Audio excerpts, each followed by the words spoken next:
I still remember the exact moment my mother-in-law realized something was wrong. She had come to visit her grandchildren without knowing that her son had already walked out on us for another woman. The second her eyes landed on the empty picture frame, I watched her decide who she thought was responsible. She hadn't even taken her coat off. I was standing in the middle of my own living room with my son Owen chewing on my shoulder because he was teething, my daughter Lily pressing toy blocks against my ankle, baby formula on my sweatshirt, and almost 4 straight days without proper sleep. Meanwhile, this woman, dressed in an elegant beige coat and wearing pearl earrings, looked around my house and managed to judge my entire life in less than 5 seconds. Her eyes moved from the unopened mail near the front door to the basket of unfolded laundry beside the stairs. Then they stopped on the empty space on the bookshelf where our wedding photograph had stood for nearly 8 years. I saw the exact instant concern disappeared from her face. Concern became suspicion. Suspicion became judgment. "Why is that frame empty?" she asked. That was the moment I realized the next several months of my life were going to become a battle, and somehow I would have to fight it while raising 2 children alone, keeping them safe, fed, and emotionally stable, with a teething baby in my arms and almost no one standing beside me. People had underestimated me for years. They had no idea how useful that was about to become. My name is Claire Bennett. Or maybe it won't be much longer. For almost 8 years, I was Claire Bennett. Now I'm trying to figure out what name belongs to the version of me that's left. I'm 36 years old. Before becoming a full-time mother, I earned a master's degree in public health and worked in community health research. When Lily was born, my husband and I sat down with spreadsheets, childcare costs, salaries, and schedules. Together, we decided that staying home made the most financial sense. It wasn't something forced on me. It was a choice we both agreed was best for our family. Lily is now 5 years old. Owen is 9 months old. For nearly 4 years, I have managed every detail of this household. Every grocery order, every pediatric appointment, every preschool form, every vaccination, every late-night fever, every feeding, every developmental milestone. I even kept detailed notes inside a parenting app that my husband occasionally asked me to summarize because, as he liked to joke, he didn't have time to read all of it himself. I've never been someone who simply lets life happen.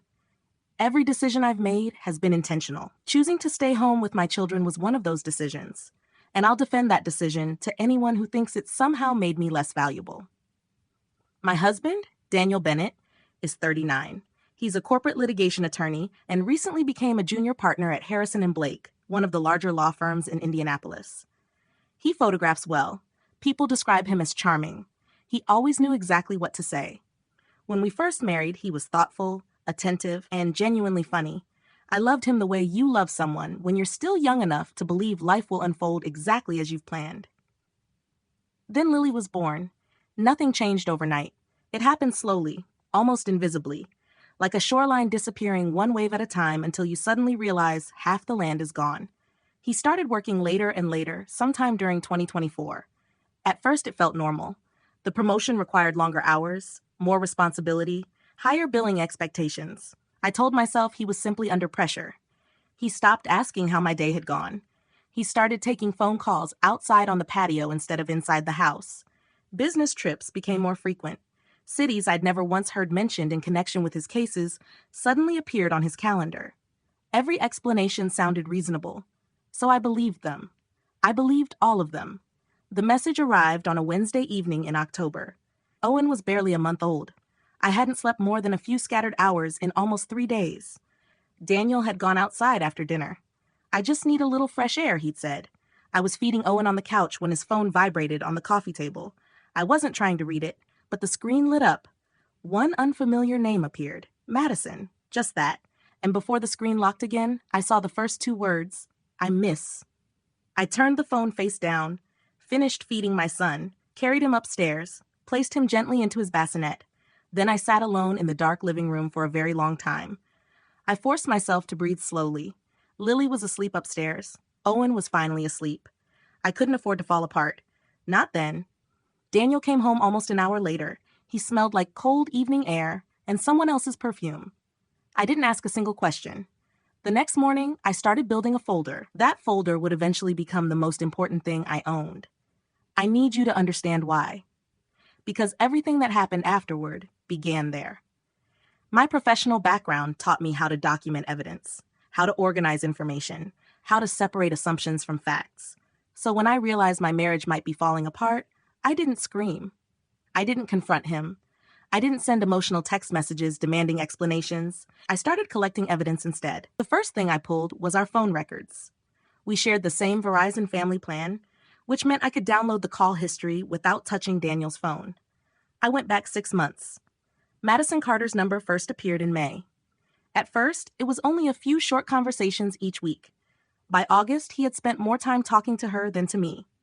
By October, the month Owen was born, there were more than 4,500 minutes of outgoing calls to her number. Then I opened our joint credit card statements, restaurant charges from places I'd never visited, hotel bills in cities where he claimed to be attending depositions, a jewelry purchase from an upscale boutique downtown that definitely wasn't for me. I created a spreadsheet, every date, every amount, every location, every transaction. I added separate columns for supporting evidence whenever I could verify something through another source. Then I compared his text messages to me with the charges on the statements. Working late tonight, the credit card showed dinner reservations 45 minutes from his office. Client meeting. The hotel receipt showed an overnight stay. Everything was documented. Every contradiction. Every lie. I saved the folder on a Google Drive account Daniel didn't know existed. Then I copied everything onto a flash drive and hid it inside an old box of feminine products beneath the bathroom sink. I know exactly how that sounds. Cold, calculated, maybe even paranoid. But I had a newborn, a 5-year-old, almost no sleep, and despite how exhausted I was, one part of my brain stayed perfectly clear. If I waited until everything exploded, it would already be too late. Evidence is easiest to collect before people know they're being watched. I turned out to be right. Daniel left on the second Thursday in November. He waited until Lily was at kindergarten and Owen had fallen asleep after his morning bottle. He packed 2 suitcases. Not hurriedly, not emotionally, with the quiet efficiency of someone who had rehearsed every step long before that morning arrived. He placed his house keys beside his car keys on the kitchen island. Then he sat across from me. "I deserve to be happy," he said. "Our marriage hasn't been working for a long time. It's become exhausting. You'll be okay. You're stronger than I am." I sat there holding Owen against my chest. I didn't cry, not while he was watching. At exactly 10:36 that morning, I watched his black BMW back out of the driveway. I stood at the kitchen window until the car disappeared around the corner. Then I picked up my phone and called my attorney. Her name was Rebecca Lawson. She had practiced family law for nearly 18 years. Most of her work involved high-conflict divorces, custody disputes, and complicated financial cases. She wore rectangular glasses she constantly pushed onto the top of her head while reading documents. She had a habit of listening without interrupting. When people panic, they usually fill silence with unnecessary words. Rebecca never needed them. I'd actually spoken with her almost a month before Daniel left. Back when I was still gathering evidence. I'd spent nearly 45 minutes explaining everything I'd documented. She listened quietly. Then she said one sentence. "File first. Whoever establishes the timeline usually controls the narrative." I followed her advice. On November 8th, I filed for temporary primary custody and child support. Daniel was officially served 4 days later. He called me 12 times that afternoon. Every call went to voicemail. I sent Rebecca screenshots of the entire call log. Then I picked Lily up from school, came home, made dinner, fed Owen, helped Lily with her reading homework, gave both children baths, read 2 bedtime stories. Finally, around 9 o'clock, I stood alone in my kitchen eating a bowl of cereal while reviewing custody paperwork 1 page at a time. I hadn't told anyone, not Daniel's parents, not mine, not mutual friends. The only people who knew were Rebecca and my younger sister, Megan, who lived outside Louisville. I called her after both kids were asleep. She listened to everything. She didn't interrupt. She didn't offer advice. She didn't say, "I warned you." She simply stayed on the phone until I had nothing left to say. So when Daniel's mother showed up at my front door 4 days after he was served, wearing pearl earrings, carrying neatly packed snacks for the kids, smiling as though nothing had happened, she walked into a situation she understood absolutely nothing about. "Daniel moved out," I told her, 3 weeks ago. I watched the information settle across her face. Margaret Bennett was 63. She believed every problem in life could be solved if everyone behaved properly. Her clothes were always immaculate. Her home looked like a magazine. Even her sympathy always sounded controlled. She rarely showed emotion. She preferred concern. Concern allowed her to stay in charge. For one brief second, I saw genuine surprise. Then it disappeared. She looked around the room again. This time, she noticed the empty frame on the bookshelf. "Where's your wedding picture?" she asked. I took it down. Why? Because Daniel left. I walked over to the kitchen counter and picked up a printed copy of the message he'd sent me the morning he moved out. Rebecca had suggested I keep paper copies of the most important documents. At the time, it had seemed unnecessary. Standing there with Margaret, I understood exactly why she'd recommended it. Margaret read the page once, then she read it again. When she finally looked up at me, I expected sadness, maybe disappointment, maybe confusion. Instead, I saw anger, not directed at her son, directed at me. "You must have pushed him into this," she said. For a second, I honestly wondered if I'd heard her correctly. She was holding proof that her son had abandoned his wife and 2 children, one of them not even 2 months old. And somehow, she had decided I was responsible. She folded the paper and placed it carefully on the kitchen counter. Then she began walking slowly around the living room.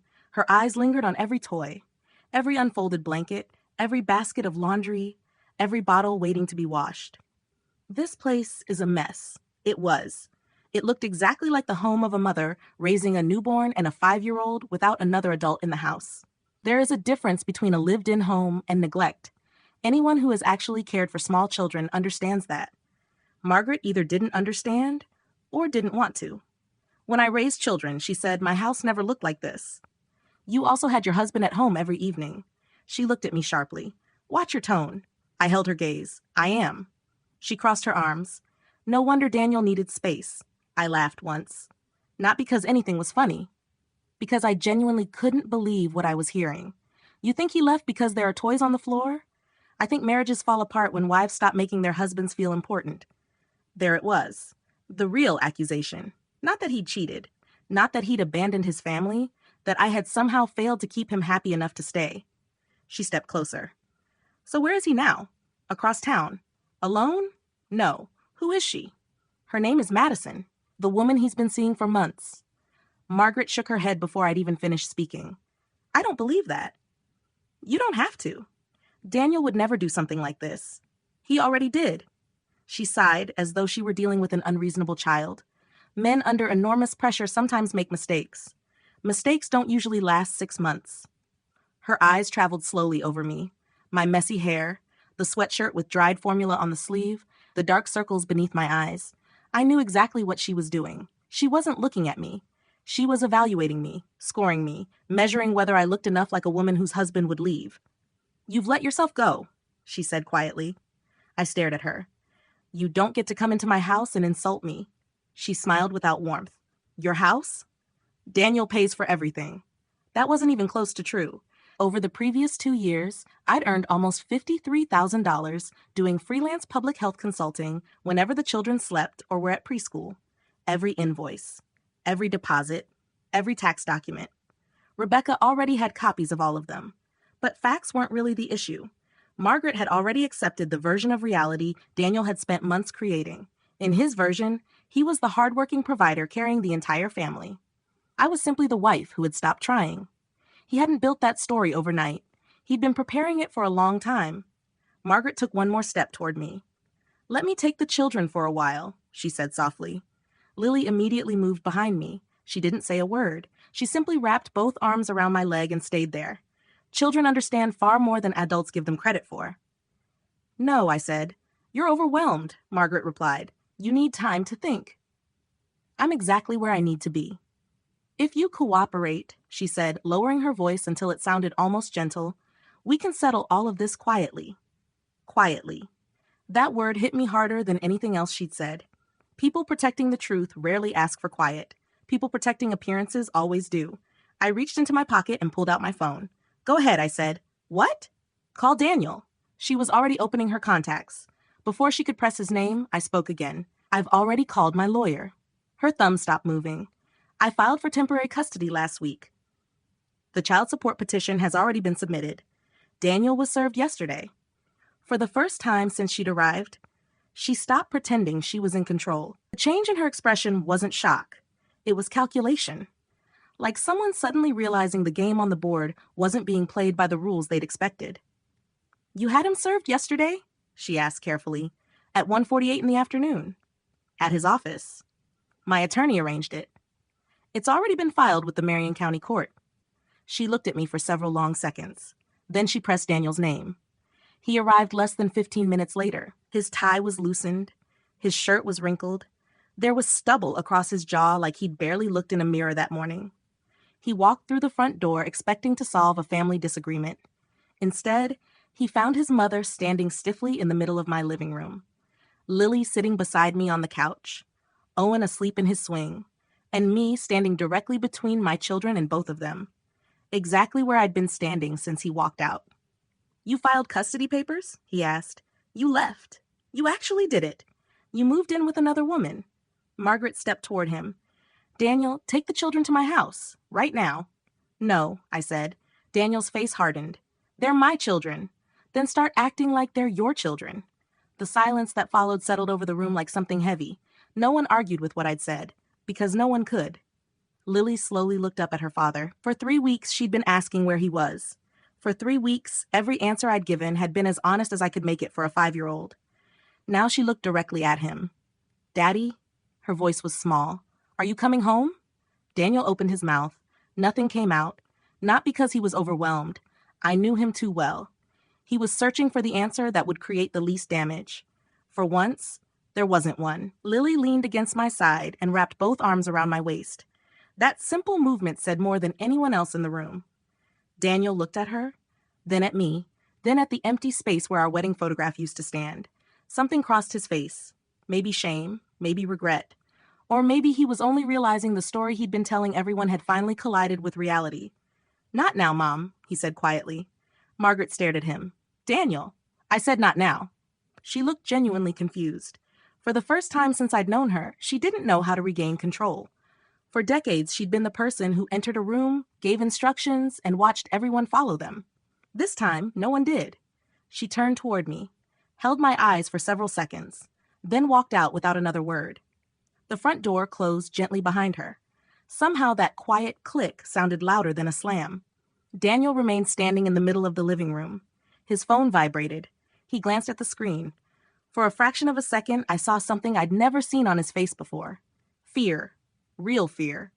He immediately turned the phone so I couldn't read the display. I didn't need to. Whatever had just happened, he hadn't expected it. He slipped the phone into his pocket. "I'll call you," he said. "I think you've already said enough." He looked toward Lily again. She wouldn't look back at him. After another few seconds, he quietly walked out the same front door his mother had used. I locked it behind him. 48 hours later. Margaret began her campaign. I learned about it from our neighbor, Susan Mitchell. Her son was in Lily's kindergarten class, and her husband belonged to the same country club as Daniel's father. Indianapolis isn't a small town, but information still travels faster than people think. Margaret had made 4 phone calls within the first day after leaving my house. Her pastor, the president of the school fundraising committee, a family mediator she'd known for years, and most importantly, a therapist who had once seen Daniel during a stressful period at work. That therapist had met me exactly once, at a Christmas dinner almost 3 years earlier. Over the next several days, pieces of Margaret's story slowly reached me through different people. According to her, I'd become emotionally unstable after Owen's birth. I wasn't coping well. The house had become unhealthy for the children. She'd only visited because she was worried. Daniel was trying to do the right thing under impossible circumstances. Not once did she mention Madison. Not once did she tell anyone her son had been having an affair for months. The story wasn't built around what Daniel had done. It was built around what she wanted everyone to believe had happened to me. Thursday morning at 7:10, while both kids were still asleep, I called Rebecca. After listening for less than 2 minutes, she sighed softly. "She's building an incompetence narrative." What does that mean? It means she's trying to convince people you're an unstable mother before we ever get into a courtroom. Can she do that? She can try. There was a short pause. Now we're going to move faster than they are. Rebecca didn't waste any time. "First," she said, "we're requesting that the court appoint a guardian ad litem, someone whose only responsibility is protecting the children's interests. Not yours. Not Daniel's. The children's." His name was Michael Turner. He'd spent more than a decade handling custody cases and had a reputation for being impossible to manipulate. That's exactly who we want, Rebecca told me. He follows evidence, not emotions. The next step was easier. I called our pediatrician, Dr. Emily Foster, and scheduled wellness visits for both Lily and Owen. When I made the appointment, I specifically asked that every observation be documented in detail. Both children were healthy, always had been. Dr. Foster had seen them regularly since birth. Her records would show that. When we arrived on Friday morning, she took one look at me before saying anything else. "When was the last time you slept?" I smiled weakly. "I honestly don't remember." She examined Owen first, then Lily. Lily sat happily organizing stickers by color, while Owen stared at the ceiling lights with the complete fascination only babies seem capable of. When the examinations were finished, Dr. Foster closed the chart and looked directly at me. "These children are healthy." She paused. "They're cared for." Another pause. "And they're clearly loved." She chose every word carefully, almost as though she already understood those words might someday be read in a courtroom. "I'd appreciate it if you documented your observations," I said quietly. She nodded. "I already have." I didn't need to explain anything else. Rebecca had also been organizing every piece of evidence I'd collected: phone records, credit card statements, hotel receipts, restaurant bills, screenshots, timestamps, the spreadsheet, everything. Through financial disclosure requests, she'd also obtained records from Daniel's firm. Those records uncovered more expenses I'd never seen. Flowers delivered to Madison's apartment, additional hotel stays, business dinners that had never been business dinners. The affair timeline became even clearer. By the end of November, Rebecca filed a supplemental evidence package with the court. More than 60 pages. Phone records, financial records, emails, text messages, my sworn statement explaining exactly how the marriage had fallen apart. Every claim supported by documentation. Daniel's attorney responded a few days later. His name was Richard Palmer. He'd been practicing family law for over 20 years. Rebecca described him with one word: theatrical. His response accused me of being emotionally unstable, unable to maintain an appropriate home for the children. His strongest piece of evidence was a photograph. I stared at it for a long time. It showed my living room, toys across the floor, laundry folded halfway on the couch, mail near the front door. It looked exactly like the home of a single mother caring for two very young children. Then another thought hit me. The picture hadn't been taken inside my house. It had been taken through the front window. Someone had stood on my lawn, photographed my living room, and submitted the picture to the court. I immediately called Rebecca. "That photograph was taken through my window." "Without your permission?" "Yes." She didn't even hesitate. "That's important." Then she asked the obvious question. "Do you know who took it?" I looked toward the front door. The previous spring, I'd installed a Ring doorbell camera. Daniel had laughed at me. "You watch too many crime documentaries." I'd called it practical. The camera covered the porch, most of the front yard, and the entire walkway leading to the house. I opened the footage. October 25th, 2:41 p.m. There she was, Margaret, walking slowly across my front lawn, stopping beside the living room window, lifting her phone, taking photographs inside my house. I watched the clip twice. Then I called Rebecca back. "I have video." Silence. Not surprised silence. Satisfied silence. The kind of silence an attorney makes after receiving exactly what she needed. "Send it to me immediately," she said, "and don't tell anyone else." I already am. Within 5 minutes, the video was in her inbox. Michael Turner interviewed me on November 9th in Rebecca's conference room. He spoke calmly, never raised his voice, never reacted. He asked about my daily routine, my support system, the children's schedules, my plans for returning to full-time work. Then he asked about Margaret. I described everything exactly as it had happened. I'd written detailed notes less than an hour after she'd left my house. Rebecca had instructed me to document every important interaction from the beginning: dates, times, direct quotations, Lily's reactions, Owen's condition, Margaret's request to take the children, her repeated use of the word quietly. Michael wrote continuously. Finally, he looked up. "What do you believe Mrs. Bennett's primary motivation is?" "Control," I answered without hesitation. "Control of the story. She wants this handled privately before anyone learns her son abandoned his wife and two small children for a woman he'd been seeing for months." Michael held my eyes for a second, then wrote that down too. Michael interviewed Daniel the following week. He interviewed Margaret separately. Rebecca refused to speculate about what either of them had said. "Let them talk," she told me. We'll focus on facts. So I did. The next surprise came on November 17th. It arrived as a certified letter from the Family Court Mediation Office. Daniel's attorney was requesting an emergency psychological custody evaluation. According to the letter, both parents should undergo an expedited assessment for the children's best interests. The psychologist they proposed was Dr. Stephen Harper. The name meant nothing to me, until I called Rebecca. "Stephen Harper?" she repeated. "I know exactly who he is." "You do?" "He's married to Margaret's therapist." I blinked. "You're kidding." "I wish I were." She was already typing. I had someone check the connection the moment the letter arrived. "Can they actually do that?" "They can request it, but they aren't going to get it." That same afternoon, Rebecca filed a formal conflict of interest objection. Michael Turner received a copy. 3 days later, the court rejected Daniel's proposed evaluator.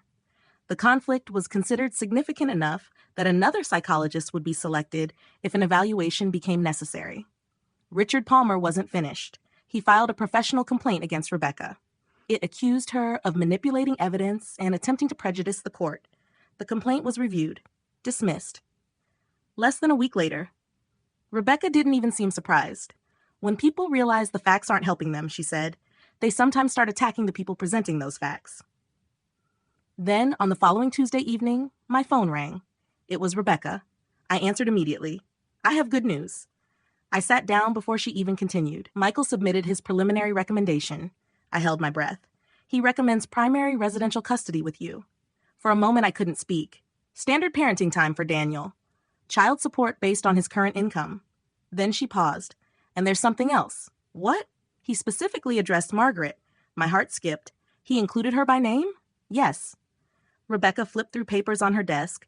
"He noted that Margaret Bennett's conduct, including entering your home unannounced, attempting to remove the children without your consent, photographing the interior of your residence, and interfering in an active custody matter, demonstrated repeated boundary violations that should be considered when establishing the final parenting plan."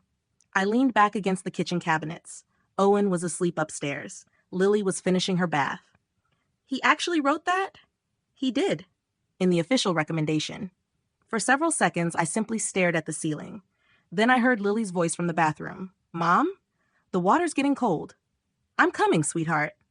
I stood up, finished bath time, helped her brush her teeth, read both children their bedtime stories, tucked them into bed. By 8:30, the house was finally quiet. I sat alone on the edge of my bed. For the first time in weeks, I allowed myself to feel just how exhausted I really was. Not only physically, emotionally. Every day since Daniel left had been another battle. Another document, another accusation, another phone call, another attempt to protect my children. I didn't cry, but I came closer than I had at any point since this started. The settlement conference was scheduled for December 5th. Rebecca and I arrived shortly before 9 that morning. Daniel and Richard Palmer walked in a few minutes later. Margaret wasn't there. Under Rebecca's request, the mediation involved only the legal parties. A veteran mediator named Alan Brooks moved back and forth between our conference rooms for nearly 4 hours. Daniel's first proposal was exactly what Rebecca expected: joint physical custody, alternating weeks, no child support. He argued that equal parenting time would balance the financial responsibilities. Madison's presence in his home, according to his attorney, wasn't relevant. Rebecca simply slid another folder across the table. School records, medical records, attendance logs, appointment histories. Every document showed the same thing: Lily's school, Owen's pediatrician, emergency visits, dental appointments, parent conferences. Everything had been coordinated by me. Daniel had attended only a handful of Lily's appointments over several years. He hadn't attended a single appointment for Owen. Every calendar, every email, every confirmation, every signature, every phone call, every piece of evidence pointed in exactly the same direction. Around 2 in the afternoon, Alan Brooks returned to our room carrying another folder. "He'll agree. To what?" "Primary residential custody with you." Rebecca didn't react. She simply nodded for him to continue. "Standard parenting time. Alternating weekends. 1 evening each week. Child support according to state guidelines." I looked at Rebecca. She looked back at me. "What about Madison?" I asked. Alan nodded. "Daniel has agreed that neither parent will introduce a romantic partner to the children for 90 days. I nodded slowly. "And Margaret?" Alan hesitated for only a second. Extended family contact will occur only during each parent's scheduled parenting time unless both parents agree otherwise. He turned another page. There will also be a specific provision prohibiting any unannounced visits to your residence, your children's school, or childcare facilities by third parties. He never said Margaret's name. He didn't need to. We all knew exactly who that provision was written for. I looked at Rebecca. She gave a small nod. The decision was mine. I thought about Lily. I thought about Owen. I thought about every sleepless night since Daniel had walked out of the house. Yes, I said. We accept. The final parenting agreement was signed on December 12th. Rebecca emailed me a fully executed copy that afternoon. I downloaded it immediately, saved it in the same folder that had once held every piece of evidence I'd collected. Then I renamed the folder. Closed. That afternoon, I picked Lily up from kindergarten.